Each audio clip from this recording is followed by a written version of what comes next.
Hello दोस्तों, स्वागत है आपका मेरे इस चैनल में। दोस्तों, आज हम आपको पंजाब के लुधियाना ज़िले के कोहाड़ा के पास स्थित एक ऐसे स्थान की कहानी सुनाने जा रहे हैं जिससे सुनने के बाद आप भी हैरान रह जाएंगे। कोहाड़ा से अगर उत्तर की तरफ जाएं तो कुछ दूरी चलने के बाद आगे बेट एरिया शुरू हो जाता है। यह वेट का एरिया है और निचला इलाका है। पहले सतलुज यहाँ पर हुआ करता था, अब उसने अपनी चाल बदल कर यहाँ से कुछ दूरी पर चला गया है।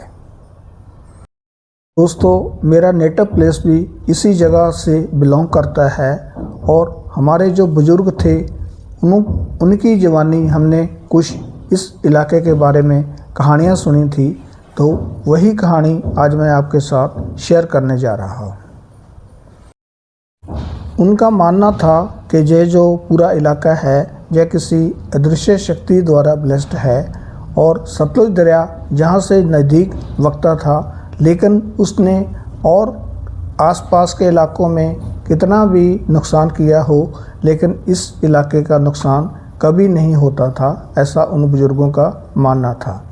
और आज जब मैं कुछ लोगों से अभी भी बुज़ुर्गों से बात की तो वो भी यही बात मानते हैं कि यह इलाका ज़रूर किसी अदृश्य शक्ति से ब्लेस्ड है और यहाँ पर कभी कोई सतलुज दरिया के द्वारा नुकसान नहीं हुआ है। कुछ लोग इस अदृश्य शक्ति को 5 पीर मानते थे और वो मानते थे कि इस धरती पर, इस जगह पर 5 पीरों का वास है। क्या वास्तव में वहाँ 5 पीरों का वास था? क्या रात के अंधेरे में कोई अदृश्य शक्ति भ्रमण करती थी, या फिर यह केवल लोक मान्यता और लोगों की आस्था का हिस्सा था? आइए जानते हैं इस रहस्यमय कहानी को जो कि हमारे बुजुर्गों ने हमें सुनाई थी। बुजुर्गों के अनुसार बहुत वर्ष पहले जब गांव में बिजली नहीं थी और रातें पूरी तरह अंधेरी होती थी, तब उन लोगों ने एक विचित्र दृश्य देखने का दावा किया। उनके कहने के मुताबिक एक दिन जब वो खेतों में काम कर रहे थे और काम करते करते उनको काफ़ी रात हो गई, तकरीबन आधी रात हो गई, तब अपने घर को वापस आ रहे थे और उस समय उन्होंने यह विचित्र दृश्य देखा था। उन्होंने देखा कि आधी रात के समय 5 व्यक्तियों जैसा एक समूह दिखाई देता था।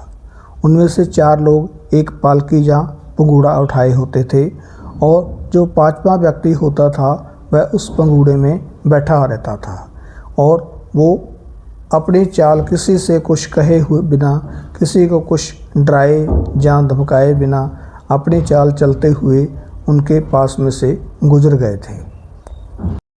उनका कहना था कि जिस बैलगाड़ी में वह आ रहे थे तो बैल भी अचानक रुक गए थे और बहुत डर गए थे।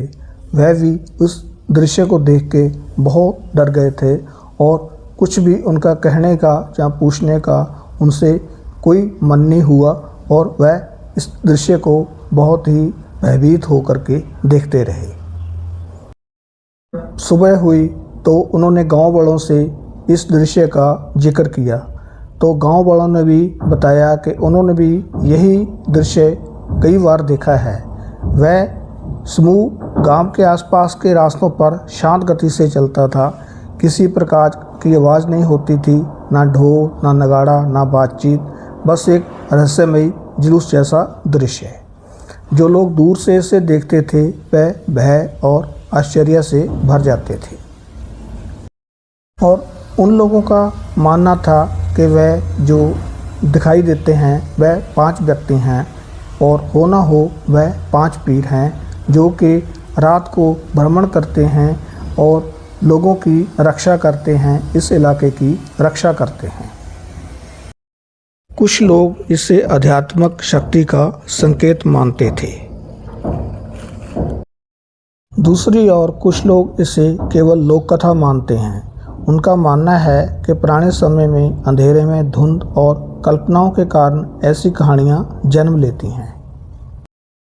चाहे जो भी हो, लेकिन यह कहानी आज भी लोगों के बीच जीवित है और लोगों का मानना है कि हो ना हो कोई भी कैसी भी अदृश्य शक्ति हो, कोई शक्ति जरूर है जो कि उस इलाके की रक्षा आज भी करती है। इनके माध्यम से हमें अपने गांव, परंपराओं और पूर्वजों की सोच को समझने का अवसर मिलता है।